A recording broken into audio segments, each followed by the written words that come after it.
Yo, mic check, mic check. Ngayon lang ulit ako nakahawak ng camera. Kung ako nagre-record ako eh.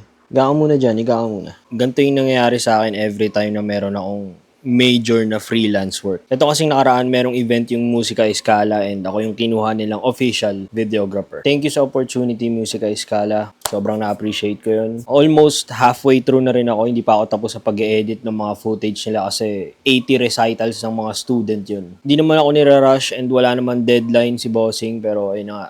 Gusto ko na rin siya matapos agad para makapagawa na ulit ako ng content tsaka mas makapag-focus na ulit sa talagang ginagawa ko, paggawa ng reels, paggawa ng YouTube. So yun na nga, ano ba yung reason ba't ako gumawa ng video ngayon? Hindi ito yung usual or yung regular vlog ko na day-to-day or week in a life. Parang podcast style lang to na magsasalita ako in front ng camera. So today I want to talk about dun sa feeling main character and to not think about what others think of you. Para sa akin, napakahalaga na magkaroon ng maayos na mentality about dun. Hindi lang sa paggawa ng content and for day-to-day life na rin. Nagsimula ako magseryoso gumawa ng content around mid ng 2023. 2023 ba o 2024? Hindi ko na masyado maalala. Yung pinaka-purpose kaya ako gumagawa ng content is nag-e-enjoy ako to document my own life. Tapos, naastigan din kasi ako sa mga nagvo-vlog and ginagaya ko yung mga favorite na vlogger ko. Mostly mga American or mga international vlogger yung mga yun. Yung paggawa kasi ng content dito sa Pilipinas medyo iba, but hindi naman I'm not talking shit about them. Basta iba lang yung style nila. And hindi yun yung style na parang gusto ko puntahan. Pinaka naging consistent ako dyan for the whole 2025. Gusto ko rin kasi i-document yung buhay ko and one day meron akong mapapanood kapag sabihin na nating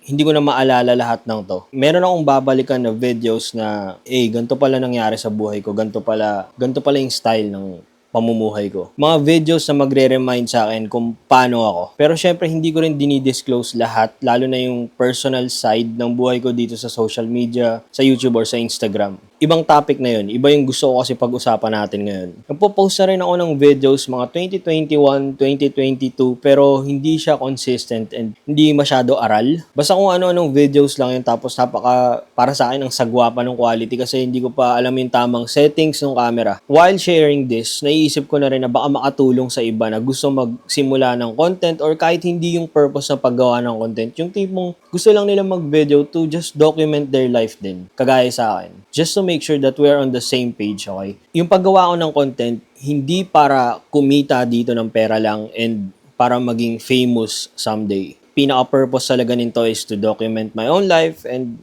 naaastigan lang talaga ako sa ginagawa ko. Napakababaw man pakinggan pero yun lang yun. Now, if you will have this kind of mentality na someday kikita ako dito, someday sisikat, mamamonetize, etc., etc., or for business purposes, hindi siguro ito yung video para sa inyo kasi ewan ko, hindi ganun yung purpose ko eh. Hindi tayo mag-a-align. Yun lang yung gusto ko klaruhin dun. Yung mga early days na gumagawa ako ng videos, aminin ko na nandun yung fear na iniisip ko na pagtatawanan ako, mga kamag-anak, friends, and yung mga katrabaho. Hindi ko naiwasan yun as a newbie. Kasi ngayon, hindi ko na kino-consider yung sarili ko na newbie sa paggawa ng content kasi mahigit 3 taon ko na rin ginagawa to eh. Pero yun yung isa sa mga reason kaya pili lang yung mga videos na ginagawa ko tapos masyadong nagmamatter yung iisipin nila para sa akin. I wish na sana hindi naging ganun yung mentality ko kahit noon pa. Going back doon sa main topic natin, hindi ko mag-gets yung mga tao na nagko-comment sa ibang tao kapag gumagawa sila sa social media or nakikita nila in person na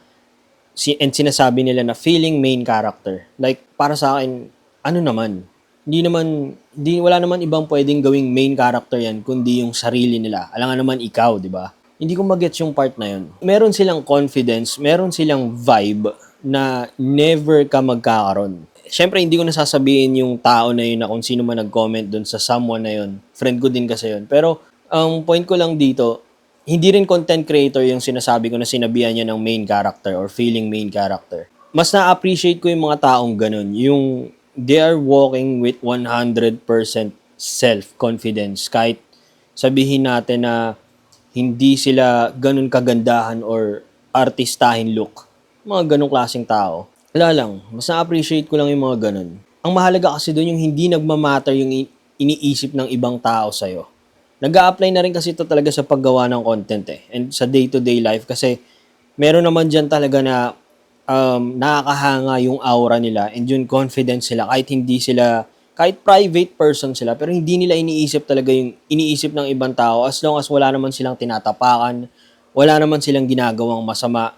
Talagang umaapaw lang yung confidence nila. Yun yung mga taong kahanga-hanga para sa akin. Kagaya nga nung sinabi ko kanina, sana meron akong ganun klaseng confidence nung early stages ng buhay ko. Kasi nga, parang feeling ko mas marami akong journey na na-share, mas marami akong journey na i-document kasi nandyan yung pumasok ako sa kusina pagka-graduate ko, tapos nag-apply ako sa barko, nagtrabaho ako sa cruise ship.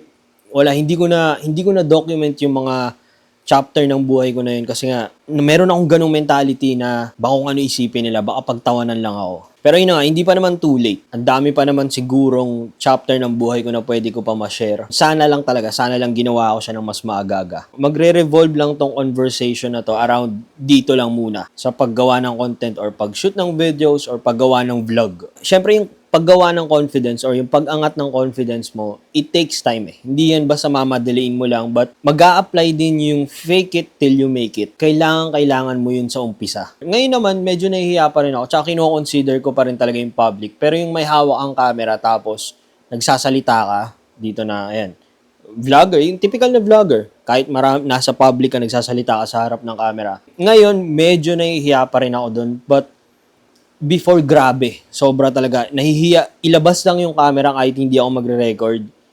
Nandun na yung hiya. Nararamdaman ko na yung anxiety. Pero, sinubukan ko nga yung fake it till you make it. Tapos, tinatak ko talaga sa isip ko na ano naman sila sa buhay ko. Ano ba naman, hindi naman nila ako kilala. Hindi ko rin naman sila kilala.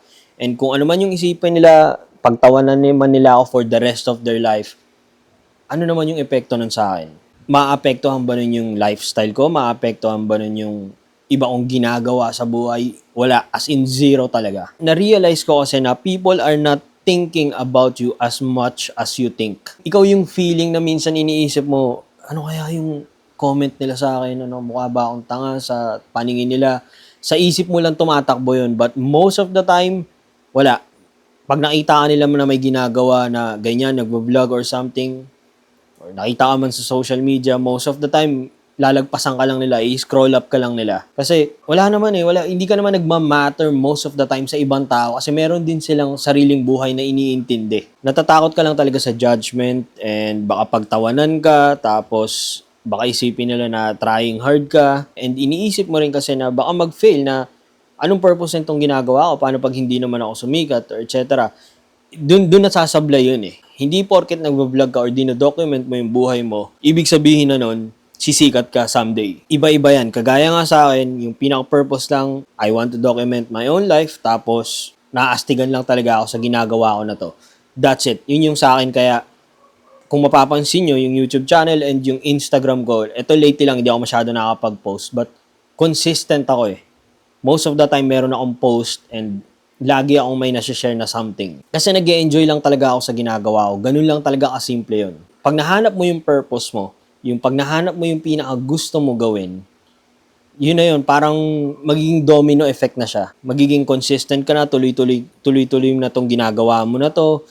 Hindi mo namamalayan, nag-e-enjoy ka pala talaga ng sobra. Yun yung hindi mababayaran dun. Tapos kapag ka nabuo na yung confidence mo, na-realize mo na talagang tumatak na sa isip mo and na-internalize mo na hindi naman talaga mahalaga yung iniisip ng ibang tao sa'yo. Parang mabubuhay ka ng walang regret. Napakalalim, napaka-cheesy man pakinggan, di talaga ako ganito. Pero ganun na yung mentality ko ngayon. 35 years old na ako, magta-36 na ngayong taon. Napakatanda ako na para iisipin ng ibang tao sa akin and mabuhay sa judgment nila. Pero sa mga makakapanood nito na mas bata pa sa akin, huwag nyo na hintayin na tumanda pa kayo ng ganito bago kayo magsimula nung ganito, if ever na gusto nyo man gumawa ng ganito rin. Main character ka sa sarili mong buhay, but background character ka lang din sa buhay ng ibang tao. Kaya nga yung sinasabi ko kanina, yung sa comment ng friend ko dun sa isang nakita namin in public, o dun sa isang kasama namin sa trabaho na sinabi niya na feeling main character. Kasi nga, yung nag-comment dun, siya yung main character sa buhay niya eh. Yung nakita niya na yun, wala yun, parang side character lang yun na may oozing confidence, tapos parang naapektuhan siya kaya sinabi niya na, feeling main character to ah. Sana nagigets nyo pa rin yung kwento ko na yun, but alam niyo yung tinutukoy ko. Para kasi sa akin yung definition ng main character, nagfo-focus ka lang sa sarili mo. You're living your life free. And iniisip mo lang yung sarili mo pero hindi sa selfish na way. Pansinin nyo rin to sa mga friend or sa mga kakilala nyo na nagpo-post sa social media kahit hindi sila content creator pero nandun yung confidence nila para i-post yung achievements nila, yung day-to-day life nila, kung ano man yung nangyayari, i-post yung mukha nila or whatever. Pero meron silang kakaibang dating, meron silang kakaibang vibe na parang hinahangaan mo, aminin mo man o hindi. Meron silang ganong klaseng aura. Yung confidence na yun, tas yung napaka-positive na energy or aura na yun, kasama na yun sa pagiging main character nila. Yun na yun. Before I end this mini style na podcast, just be yourself. Magtiwala lang kayo sa sarili nyo, tapos yun lang, huwag nyo talaga iisipin yung isipin ng ibang tao. Paulit-ulit ko sinasabi to sa video na to. Hindi mahalaga yon, and kung meron kayong mga libro na mababasa or mga video na mapapanood sa YouTube, panoorin nyo lang yun para ma-build din yung self-confidence nyo. Basta anything na makakatulong sa inyo para makaalis kayo dyan sa that kind of mentality na nababother masyado sa ibang tao. At the end of the day, ayaw mo lang talaga magkaroon ng regret na sana mas in-enjoy ko yung buhay ko without thinking what others think of me. I will talk about more about this topic sa ibang videos na gagawin ko in the future. But for now, ito lang muna kasi hindi ko rin siya masyado napaghandaan. And ayun lang. Thank you all for watching, guys. And see you again next time. Peace.